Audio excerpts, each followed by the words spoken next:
নিচের মাংস একদম গলে গেছে।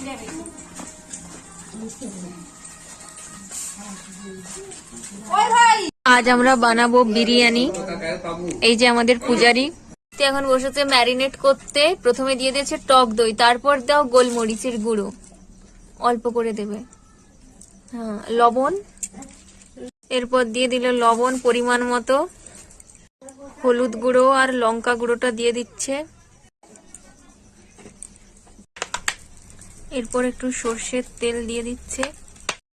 ভালো করে সমস্ত মশলা আর টক দই মেখে নেবে আর এইটাকে 1 ঘন্টার জন্য রেখে দেবে ম্যারিনেট করে।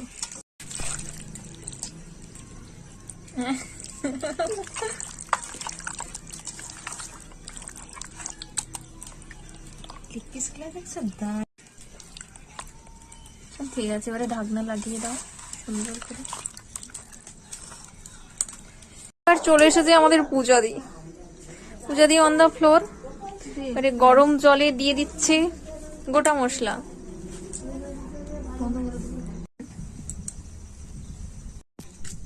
এইবারে পড়ে গেল লবঙ্গ। এইবারে দিতে হবে তেজপাতা সঙ্গে তেল। এইবারে দিয়ে দিচ্ছে লবণ।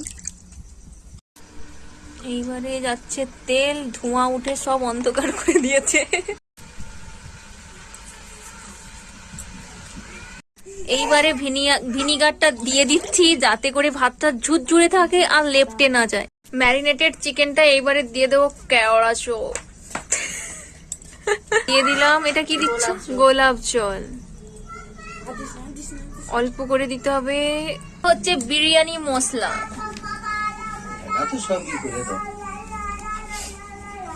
আরো 1/2 ঘন্টা ম্যারিনেট করে রেখে দেবো ম্যারিনেশনের জন্য। বেরেস্তা করে নেওয়া হচ্ছে।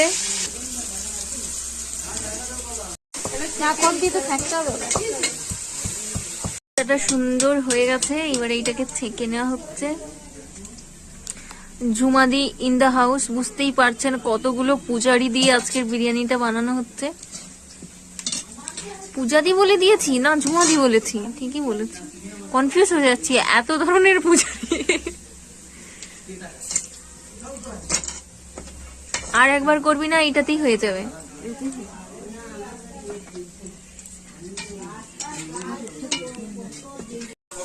আমি ওটা চামচ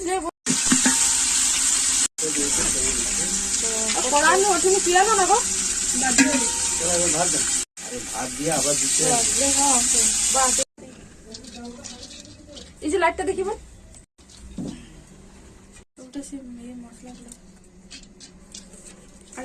বেশি দেবো না, হালকা। দাঁড়া পেরেস্তা থালাটা বিরিয়ানি মশলাটা দিই, গোলাপ জল একটু প্যাকেটটা এইদিকে দেখো আছে নাকি দেখ আগে করবো। আতর ব্যাগগুলো খাবে তো একটু দিয়ে দাস, ও একবারই দেবো। যত দিলে দুটা দিয়ে দে না, আলু দে দিস না তুই সব ছড়িয়ে গ্রেভি দিয়ে দেবো সেটা।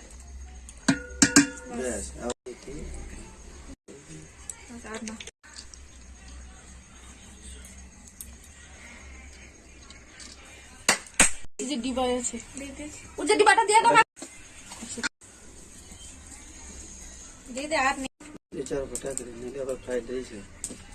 আস্তে দে ছেড়ে না, উপরে আরেকটু দিতে হবে, উপরে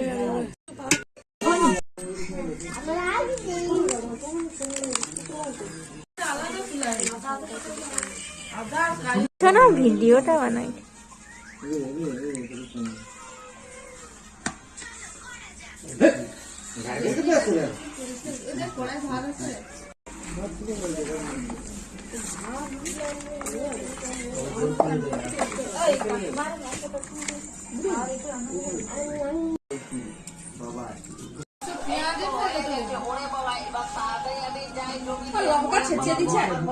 আমি মাখিয়ে দিচ্ছি।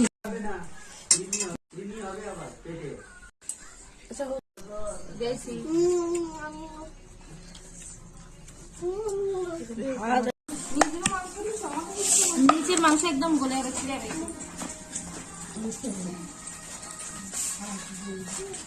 ওই ভাই